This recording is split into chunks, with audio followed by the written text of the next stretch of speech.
It was the middle of the night in July of 1992.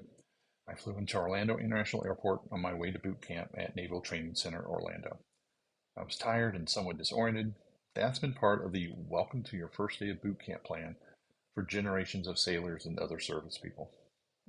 During the haze of that night, one thing that stuck with me was the carpet in the airport. The flooring's a mix of carpet and tile, and I couldn't tell you what the tile looks like, but the carpet pattern is burned into my memory for some reason. That was a day of a lot of first impressions, and it started with that carpet. First impressions matter. It's not a secret or a conspiracy. Some people try to deny it and present themselves in a way that should be okay when it's not. That same pattern of carpet is still on the floor at one of the busiest airports in the country. It looks like it's the same carpet.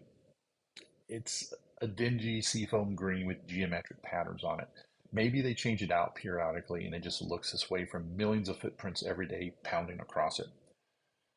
Every time I see it, and I'm in Orlando 3, 4 times a year, sometimes more often, I always wonder why it hasn't been changed up. Maybe it's frugality, or there's some psychological interior design reason for why it hasn't been changed. About 20 years later, my wife and I went on a cruise. And during that first day at sea, carpet again caught my eye. There were huge wet places and water stains on the carpet in the corridors. I thought, maybe there was some kind of maintenance spill or beverage service cart that fell over or something happens. It happens. So off to the sun deck, not thinking about it anymore. It was there later that day. It was there that night, the next morning. The wet spots and stains were there the entire cruise. If nothing else, one thing reinforced by damage control training when I was in the Navy is water is supposed to be on the outside of the ship. Now, was this enough water that was going to sink the cruise ship? No, of course not. But what was the message of those water stains, of the wet carpet? What was the ship trying to say in this situation? As an engineer and as a former sailor, my thought goes to if this is what the ship operator was okay with people seeing, what maintenance issues were out of sight? Preservation of a vessel is maintenance 101. It's why ships get painted continually. The sea's a harsh environment, and it can make a person. It made me question what kind of shape is the power plant in, and are the navigation systems and electronics up to snuff? What's the hull integrity? Now, maybe all these things were in perfect ship shape condition, but that cruise line is no longer Chad approved for vacations. If they're showing that, what's going on behind the scenes? Is there an equivalent of wet carpet in your professional and personal appearances and behavior?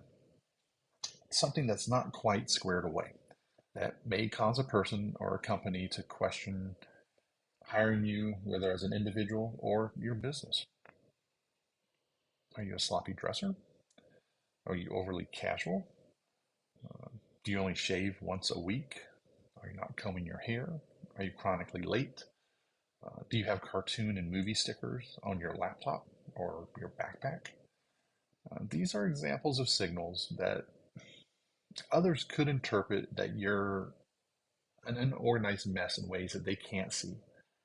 Whether this is true or not, this is not saying that you should not express yourself as an individual. It's a matter of how you do it. To borrow a phrase from the character Logan Roy in HBO's series Succession, are you a serious person? Work can be fun, it should be enjoyable, to a certain degree, but it's serious. Earning money and impacting other people earning money and companies earning money, it's a serious affair. You can have your own style and presence while being considered a serious person. It doesn't all have to be like, starch shirts and ties and whatever else. This is a big part of your brand. If you're not sure, ask what people think about you and your presence and your brand and be prepared for the feedback. It may not be what you're hoping for or anticipating. Hiring a stylist is an option. Don't hesitate to invest in yourself. It's always worth it to invest in yourself. People don't want to work with someone that has wet spots and stains on public display. You have a lot of influence over that first impression that you create with other people. Be yourself.